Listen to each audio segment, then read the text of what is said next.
dáváte něco jiného. Výšené závory jsou mimochodem také velký trend. Byl za mnou tady plán, že už se nejde. Tady v tomto případě uznáte jednou naježenou tady ta červená tečka.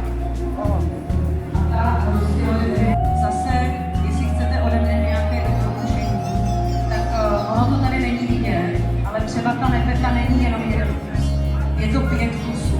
Teď ten velký trend je to, že sázíme hodně rostlin. Vždycky třeba dáváme 3 až 5 kusů od jednoho druhu, protože když nám jedna zahyne, protože třeba rozletí, že bylo sucho a my jsme někam odjeli a nezaveli, tak ta druhá ji nahradí.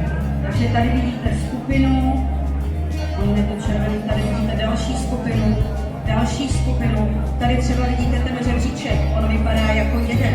Opět to jsou 3 kusy. Jo, nikdy si nekupujte jenom jeden kus, jednu pivonku. Vždycky si kupte více věcí. Tady třeba vidíte kera.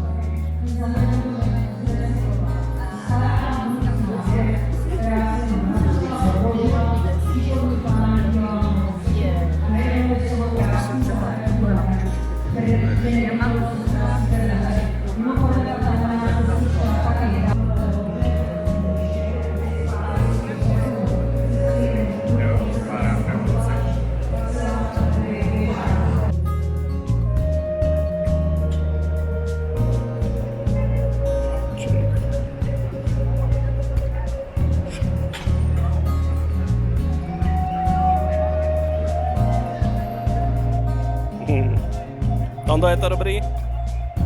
Jo.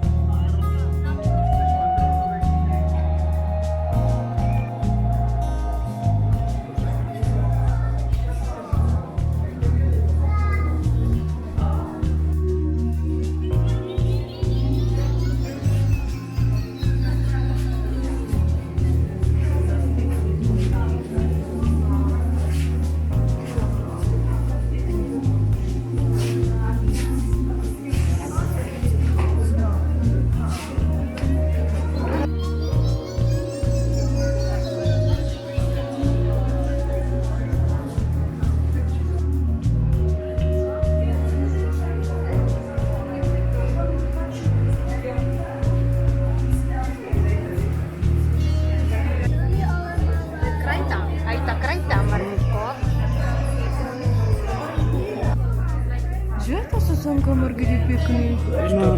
No je debata. Dneska už ho nekoupíš. To zakázané tady prodávat. No, teď dělo už nesmíš koupit.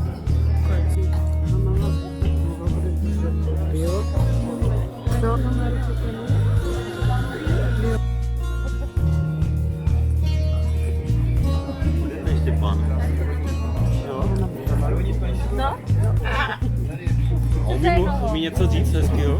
To nějak vezmeš si ho Opakuje. No, tak ještě jednou. Musím tak ještě.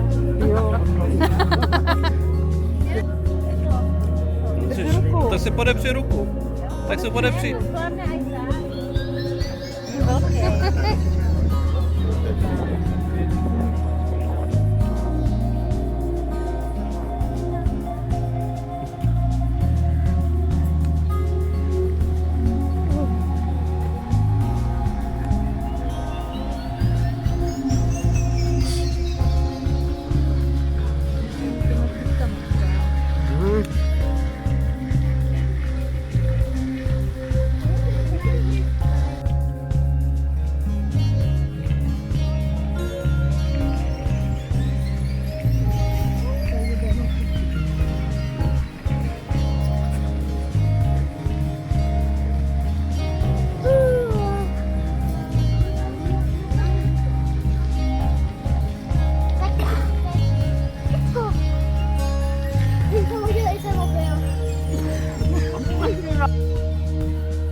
To mi jak